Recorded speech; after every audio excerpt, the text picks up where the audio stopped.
All right, we're about to get right into it, man. So interesting provocations going on in the festival in London in the UK is going viral. Migrant men seen humping English women on fences and bridges. Now, they made a whole spill, them and then that clown Tommy Robinson, the Islamophobe. He made a whole ordeal about how Muslims were ruining the UK and doing this and that and raping kids and stuff like that. And he made all these scandalous claims, and the reality of it is nothing came to fruition, right? There's all a bunch of baloney. The Muslim population is like 10% or less than the migrants that come in. It's mainly Indians and people from the Caribbeans.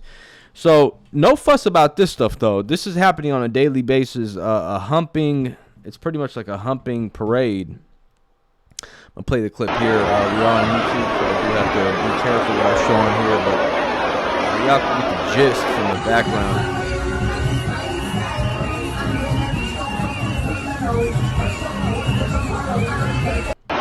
It was happening on every daily basis in public, broad daylight, and no riots, no protesting over any of this stuff. But somehow the Muslims were responsible. Well, they weren't even responsible. They claimed that the Muslims killed some random guy killed 3 girls, and they tried to associate him with Muslims. Guy turned out he was Caribbean. He's not even Muslim, and he was a UK native. He was born in Wales. So, interesting stuff, man. It just shows you the hypocrisy of people, man. We got another situation here coming out of Bedrock Park, Illinois, man. So dude was arrested, cockeyed YouTuber, man, arrested after making several bomb threats and SWAT calls while he was inside of a Walmart in Bedrock Park, Illinois. He's already claiming the minister Louis Farrakhan, the Nation of Islam, sent him to bomb Walmart. And Bedrock Park, Illinois. Take a look at this video. This dude made a video, and there's the Nation of Islam's catching a lot of heat over this, and it's not even real. I'm surprised people think that they're that gullible. I'm in here, Illinois, because Minister Louis Farrakhan, the Nation of Islam, sent me to bomb the Walmart. The Honorable Elijah Muhammad told me to come, Melvin Cartwright, to bomb Walmart Supercenter. I have the bomb right now. It's going to go off in 2 minutes at 7050 Cicero. I'm here. I'm going to bomb the Walmart. The Walmart. Kim is going to die. It's a white lady with a phone. She's calling her last wishes, and I told her in 2 minutes I'm going to bomb the Walmart. It's a white gentleman with a black hat and a white shirt. He's standing in line, so I'm gonna bomb him and blow him up to pieces. Melvin Cartwright, the Honorable Elijah Muhammad sent me, another man, Mexican man. I told him I'm gonna bomb him back to Mexico. I have the bomb strapped to me right now. Melvin Cartwright, the pastor of True Church of Holiness. I have a bomb strapped to me. I am going to bomb Teresa and blow her up to pieces because the Honorable Elijah Muhammad called me. Do not get out, you will be blown up to pieces. The Honorable Elijah Muhammad sent me, Melvin Cartwright, the pastor of the True Church of Holiness, to bomb this Walmart. To bomb it. To motherfucking move it. It's a bomb. Move. Do you want to die, Mel? Yeah. Melvin got a bomb. Yeah. Do you want to get blown up to pieces? Yes. Okay. Well, you ain't got no sense. You already in the chair. Melvin Cartwright. She's like, yes. She's He's cold, gonna bro. bomb the Walmart. Melvin Cartwright was sent by the Honorable Elijah Muhammad. He's gonna bomb you, sir. You got a K, he's gonna bomb you. What is your name? Melvin Cartwright, True Church of Holiness. Melvin Cartwright's in there. He's gonna bomb this place.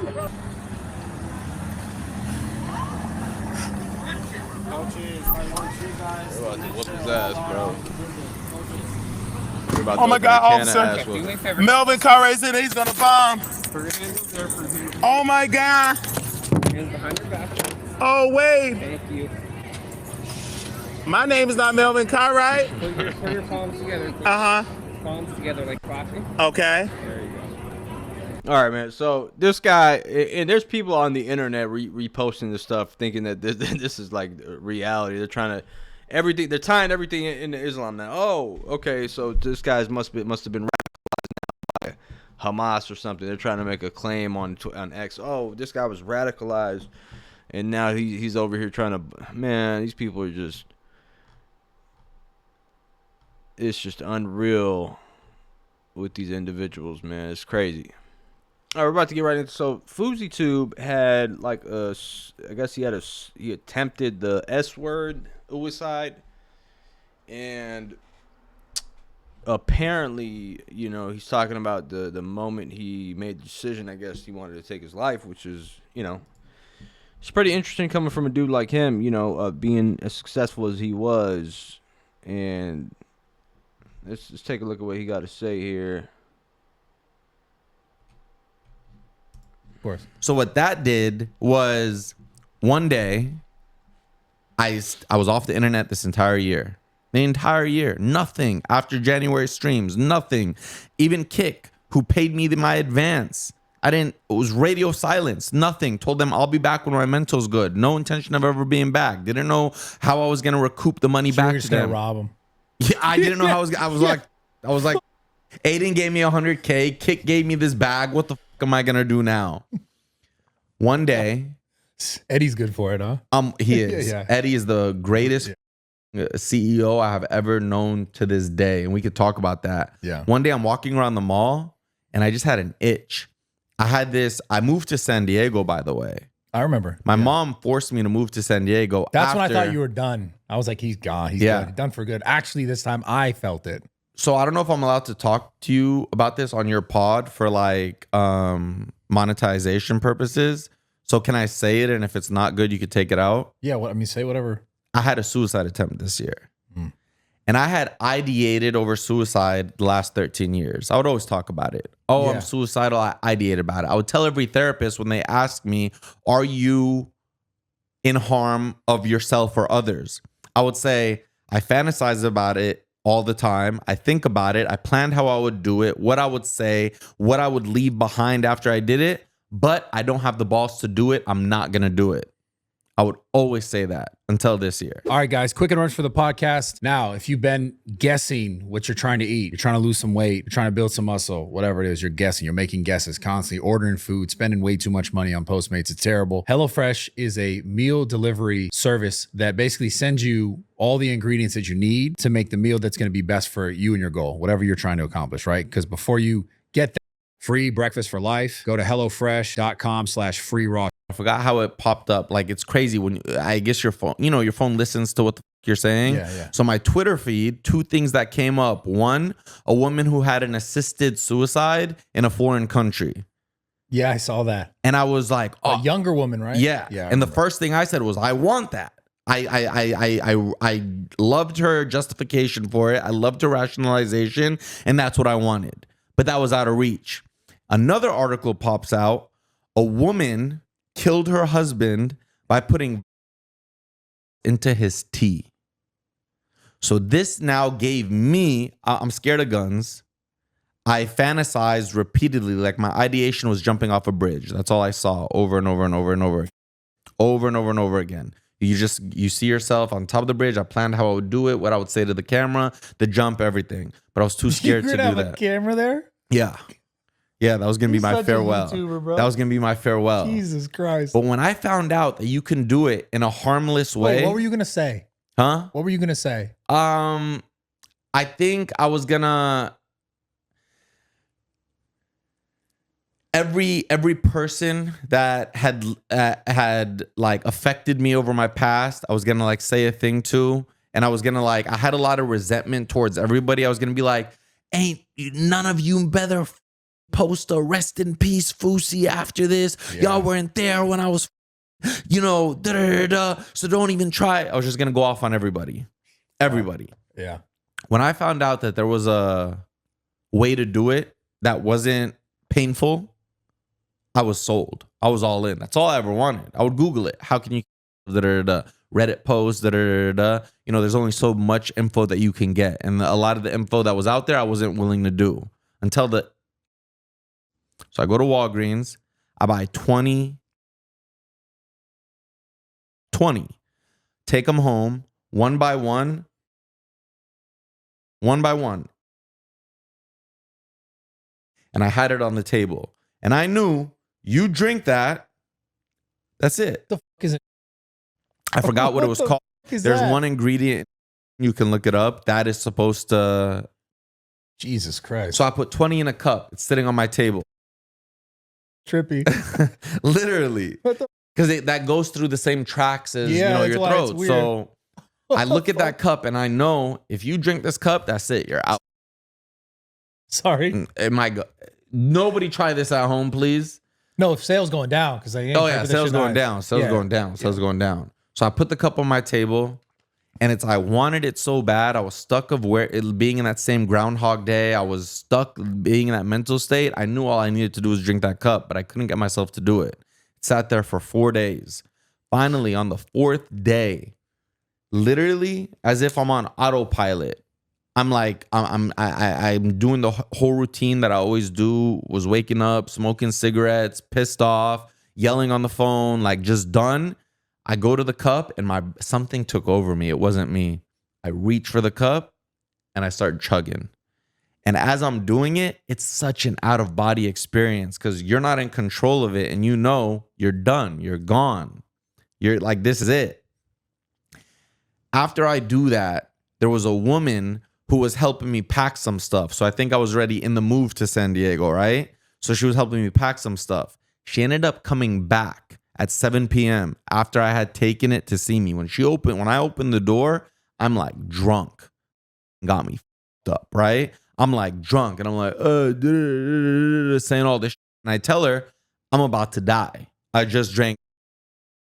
Without her even thinking or questioning, she puts me in the car. She drives me to the emergency room, Kaiser Permanente. The doctor's pissed when he finds out what happened. He goes like, because why the fuck would you do that to yourself?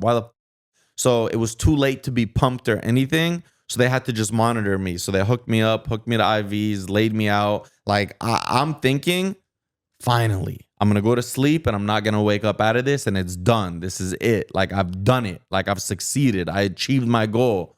I lay down. I forgot. I think I sent a video to my ex at the time telling her like, yo, deuces, like, like I love you. Like I'm out. My heart rate dropped below 30 over that night. And the next day I wake up and I'm like, I was pissed. I was genuinely pissed off. It didn't. So when you rewind a little bit. Yeah. You had it there for a couple days. Yeah. And on the 4th day, you decided just to do it. Yeah. What was different that day? I'm not gonna lie to you guys. I don't know what the hell he drank. It doesn't seem like I guess they blurted out, but and I don't think we can even say it on the tube. But I don't know. Y'all tell me in the comment sections. I don't know what he's talking about right Done. Knowing nothing changes if nothing changes. I certainly wasn't doing anything to change my circumstances. I certainly had been living the last year with the same Groundhog Day every single day. I certainly believed that nothing ever, no matter what, was ever going to get me out in that position. The thoughts and feelings of depression were so deep, you couldn't do anything to persuade me that there was another side to that darkness that I was in. Why do you think you didn't have enough to persuade yourself?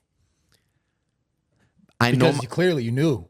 It wasn't about anyone else. Yeah, I know myself so well. So despite me going through all of that I go through, I'm highly self-aware. I'm highly self-aware of the good and the bad of me. Every therapy appointment I've ever been in, they go, wow, you're very self-aware. And I would be like, that's great, but it's not like I do anything about it to change anything. So where I was at, knowing, like I'm a logical person, so my mind breaks down every single possible way that my reality can go. And there was no avenue or way that I saw myself being able to go that was going to get me out of that darkness. Every ounce fiber of my body, being, belief system was convinced that this, if you don't kill yourself, what I always said during that time is 99% of people in this position and mental capacity that I'm in take their own lives. The 1% that don't stay alive their entire life until they die, but they stay alive in that misery. Every Reddit post I would search of people who were going through what I was going through. Yeah, when I was 34, I had the chance to kill myself. I didn't. Now I'm 56. I regret not doing it. I'm still in the same position. I was convinced. I was like, that darkness was so deep. You couldn't, nothing could persuade me. Steve will do it. Have to give him his flowers, right? When I wasn't streaming, he invited me to Vegas because he wanted to help me. He would hit up my partner because he loved G7. He loved G7 Fousey.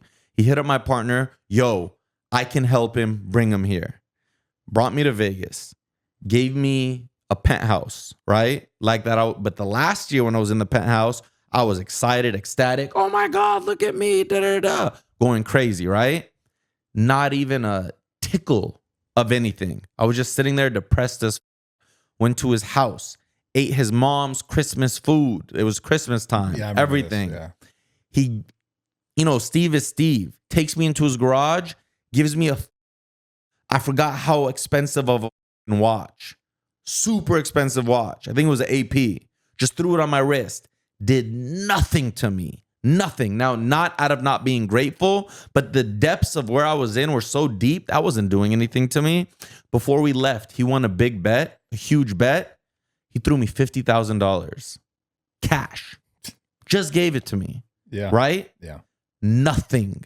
My old self would have been through the moon. It did nothing to me. And that showed me nothing anybody can do for me or can give me is going to change this. Give me $10 million right now. I'm still going to be in this depression. That's why I was so convinced. But with that being said, shout out to Steve Will. Do it. Held me down, took care of me, no cameras, nothing, never even said it till this moment right here, what he did for me off camera, which is insanity. But it did nothing to me. So I knew there's no getting out of this. That's it. You either die or you live like this for the rest of your life. So why do you not have that mental state now?